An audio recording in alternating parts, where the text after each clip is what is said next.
Rome, Italy, the Colosseum, May 1972. Second day of shooting. 11 hours in. Crew dripping with sweat, counting the minutes before their permit runs out. Bruce Lee snaps, "Fight the way you really fight." Chuck Norris nods. 20 rehearsals, one more take. Spinning back kick. Bruce's heel lands. Not inches from Chuck's chest, but full force. A crack, the kind that silences everyone. Doctors would later call it impossible, ribs broken like in a car crash, and filming doesn't stop.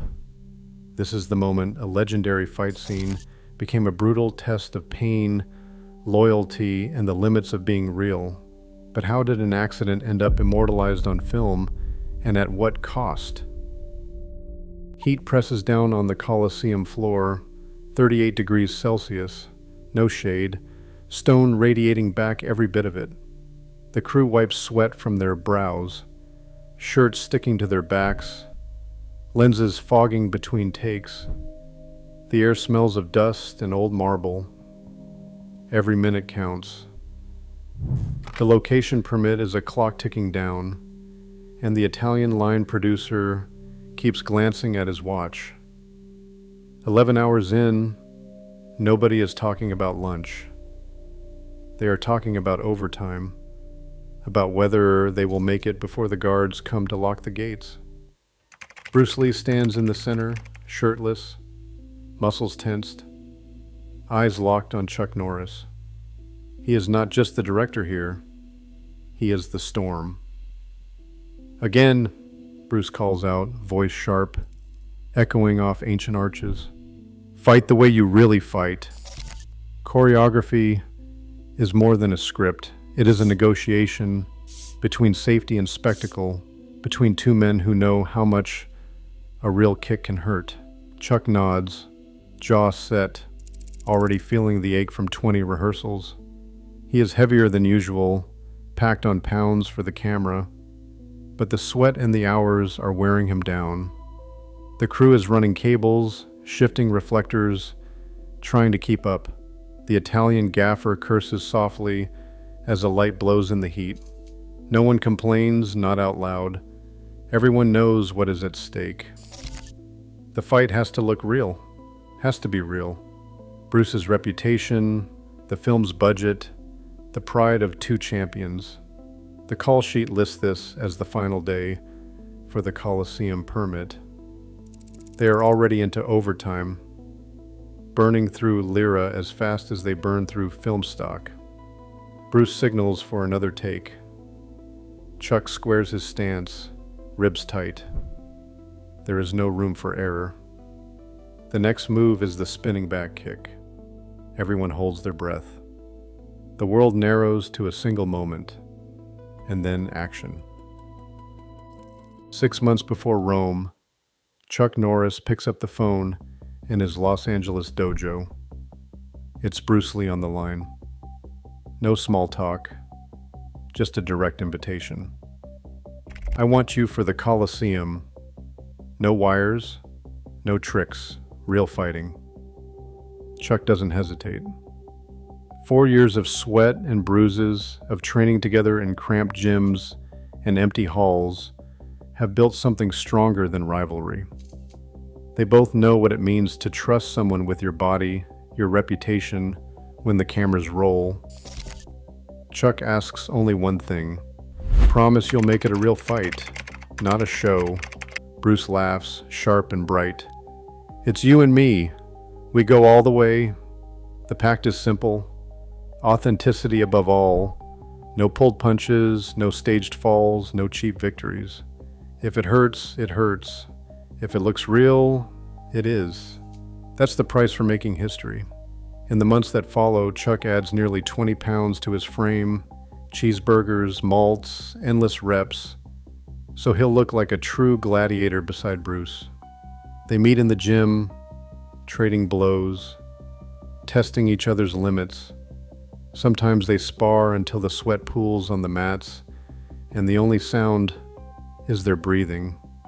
Sometimes they just talk about what martial arts could be if the world saw it done right. When Bruce calls again, this time from Rome, Chuck boards the plane without a contract, without hesitation. Loyalty isn't in the paperwork. It's in the handshake, the look across the mat, the promise that neither man will fake what matters most. That's the bond. That's why, when the pain comes, Chuck won't walk away. Back in the Coliseum, as Bruce signals for the next take, Chuck draws a breath, squares his stance, and remembers the promise. Make it real, no matter the cost. The film rolls. Bruce Lee spins, heels slicing through the thick Roman air. Chuck braces, eyes wide, ribs tight. There is no time to flinch. The kick lands, harder, faster, closer than anyone planned. It is not acting. Bruce's heel slams into Chuck's chest with a force that should not be possible. For a split second, the world narrows to the impact. Frame 000213. The contact is unmistakable. On the audio reel, a sharp crack cuts through the Coliseum's echo, a sound that does not belong to movie magic. Technicians later study the waveform, a jagged spike, louder than any staged punch. Chuck's body folds. His breath catches, shallow and ragged. There is a pause, just a heartbeat, where pain overrides everything.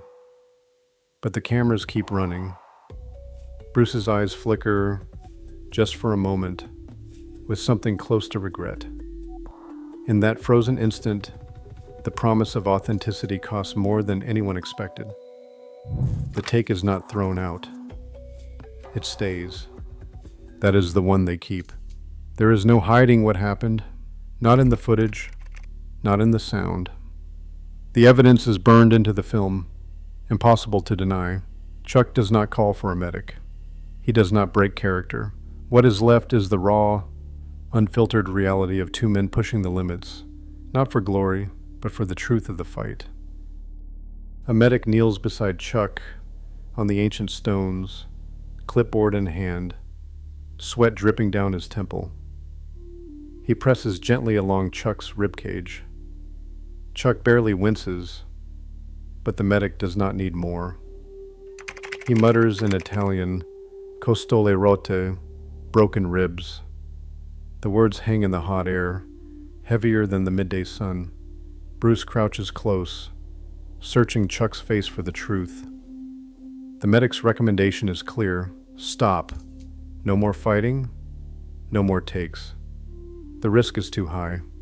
The translator repeats it for Bruce, voice flat but urgent. No further impact, immediate rest. But the clock is still ticking. The Coliseum permit, the budget, the crew's exhaustion, none of it waits for healing. Chuck looks at Bruce, jaw tight. Chuck says in a barely audible voice, "We finish, not bravado, just a decision." Bruce hesitates. For a moment, the director and the friend are at war inside him. The medic stands by, arms folded, waiting for someone to choose safety over spectacle. Instead, Bruce signals for the fight to continue. The choreography will have to change. The promise remains, but now it is balanced on the edge of what a body can take. The medic writes a note in the logbook, underlining the diagnosis. The film rolls on, but nothing is the same. Bruce gathers the crew in the shade of a crumbling arch, sweat streaking down his back, jaw set. The medic's warning hangs in the air, but the fight isn't over. Not for Bruce, not for Chuck. The choreography is rewritten on the fly. High kicks are gone. No more chest blows. Bruce sketches new moves with his hands, voice low and urgent. Chuck listens, ribs aching, eyes steady. They rehearse the choke once, twice, 3 times. Each run, Chuck's breath comes shorter, arms trembling as Bruce tightens the hold. On the fourth attempt, the timing clicks. Chuck drops to one knee, face red, but the motion is clean. The cinematographer, Roberto Gavalda, glances at his shot list, then at Bruce. "It's good," he says, voice flat but final. Cameras roll again. The heat presses in. Sweat stings open to scrapes. But the fight is captured. The pain, the exhaustion, the truth of what two men can endure for a promise. The reel spins on. The legend is sealed in celluloid, not because of perfection, but because neither man would let go. The evidence sits on a light box in a Roman hospital, grainy and unmistakable. 2 X-ray films, each stamped with the date, 15th May, 1972. Black lines trace the arc of Chuck's ribs. On the right side, 3 fractures. Clean, sharp, impossible to ignore. The radiologist writes in looping Italian script, "Costole rotta," broken ribs. The technician circles each break with a grease pencil, as if to underline the point for anyone still doubting what happened in the Colosseum. A letter arrives days later from Los Angeles, signed by Dr. James H. Lee, orthopedic surgeon. He has reviewed the films and the incident report. His words are blunt. The force required to cause these fractures is equivalent to a high-speed car collision, and continuation of strenuous activity is medically inadvisable. The diagnosis is not open to interpretation. The damage is real, the risk clear, every breath a reminder, every movement a test of will. Chuck Norris. Patient. Not legend, not myth, just a man with 3 cracked ribs, caught on film. The film opens in June 1972 and sweeps through theaters like a shockwave. Crowds line up around city blocks in Hong Kong, Los Angeles, Rome, anywhere the posters go up. Critics call the Colosseum fight a turning point. A new language for action on screen. The box office numbers break records, outpacing every martial arts film before it. Reviewers in Variety and the New York Times praise the rawness, the sense that nothing was faked. Months later, Bruce Lee is gone. He is dead at 32, and the world is left to argue over what he might have done next. The fight scene endures. Directors study it frame by frame. Martial artists teach it in dojos. Chuck Norris, years on, is asked about those days in Rome. He just smiles and says, "Bruce kicked hard. Let us leave it at that." Today, every frame of that fight still pulses with risk and trust. 2 men choosing authenticity over comfort, pain over pretense. Hollywood still chases that kind of real, but the echo of Bruce's heel and Norris's silent endurance reminds us that the most honest moments are always the hardest earned. Drop your thoughts below.